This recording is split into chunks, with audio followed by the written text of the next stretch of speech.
milagro kung ituring ng isang cat owner sa Utah na maibalik pa sa kanya ang nawawalang alagang pusa.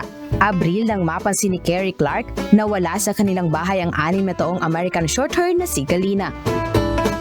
Sa pag-aalala, hinanap nila ito at ipinagtanong na sa mga kapitbahay, ngunit hindi talaga nila makita. Hanggang isang araw, tumawag sa kanila ang isang veterinarian na taga Riverside, California para sabihin na nasa kanyang pangangalaga ang nawawalang pusa. Pero paano nga napunta si Galina sa California na nasa 500 miles ang layo mula Utah?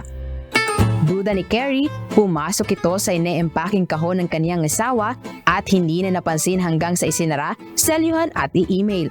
Batay sa kwento ng Amazon employee na si Brandy Hunter, tinawagan siya ng kanyang mga katrabaho upang ipaalam na isang pusa ang nakita nila sa loob ng binuksang return box. Dinala niya ito sa veterinary clinic upang ipasuri. Dito rin nadiskubre na mayroong nakakabit na chip sa pusa kaya madaling natunto ng may-ari.